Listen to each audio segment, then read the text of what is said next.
Yun, so guys, magandang umaga sa inyo lahat. At ito muli si Ron Adventure at nagagala. Doon nga pala po sa mga dadaan dito po sa shortcut sa kung tawagin ay Black Wall. Yan, medyo mag-ingat po tayo. Bali, ang daan po nito ay dito sa may Alfonso, ang baba po ay Laurel. Medyo ingat-ingat po tayo kasi meron po mga kalsada po na hindi pa po naayos sa nung nakarang bagyo pa. At ito papakita ko sa inyo kung bakit medyo delikado. Hindi medyo delikado, talagang delikado. Kaya kung kayo mapadaan dito, doble-doble ingat po. At ito, tingnan nyo. So guys, ito po yung daan. Meron naman po silang marking na hindi nyo dapat lampasan. Kasi kung dadiretso po kayo, mapapansin nyo ang lalim mo. Bangin na talaga yung lalaglagan nyo guys. So guys, bali hindi lang ito yung sira pa dito sa Black Wall, meron pa ho sa bandang unahan doon. At checkin din natin, tingnan natin. Ayan, pero may mga dumadaan pa rin, no? Ayan. Tuloy si kuya.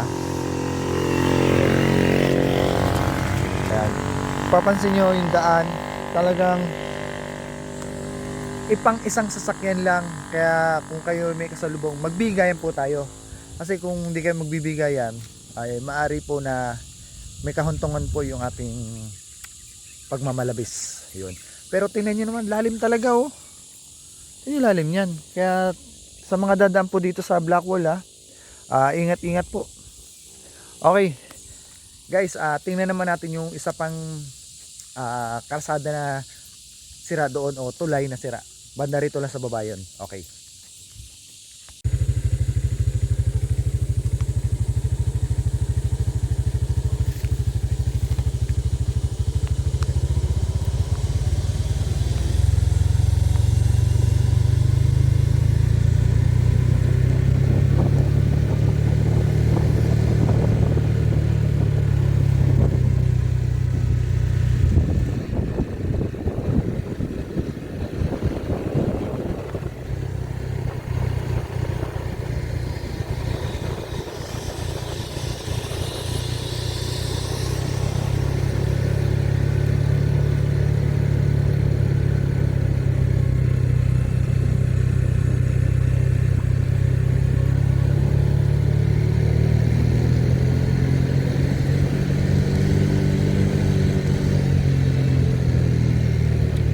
Siyempre meron po silang warning. Ayan, nakita nyo yung warning. Para babala po sa mga dadaan na mag-ingat. Ayan, para mag-ingat sa daan. Kasi nga totally hindi pa naayos. Okay. Pero sa tanawin, panalo po sa tanawin. Kung tanawin lang pagbabasihan, panalo na kayo. So guys, ang ganda rito. Yan, dito. Ito, sira na pa rin po yung ating kalsada dito. Hindi pala atin to. Yan. And dito talagang one way lang po siya. Yan, so sobrang tagal. Tinubuan na ng damo yung mga markings nila. Yan, mga palatandaan na delikado. And then dito meron silang na accident prompt na warning devices. Yan. Dito sa may tulay. Ayan.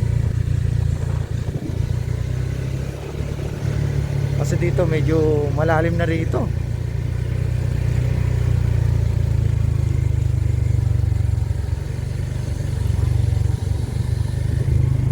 Yan no. Lalim mo.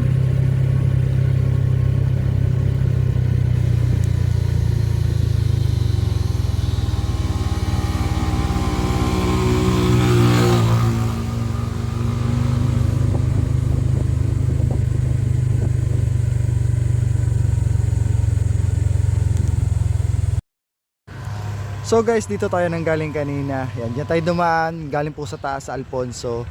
Then, ito yung way na papuntang Simbahan Bato. Ito po yung papuntang Laurel na po mismo, sa pinaka barangay na po nila. At yun na nga po guys. Salamat sa inyong suporta. Thank you. Bye bye.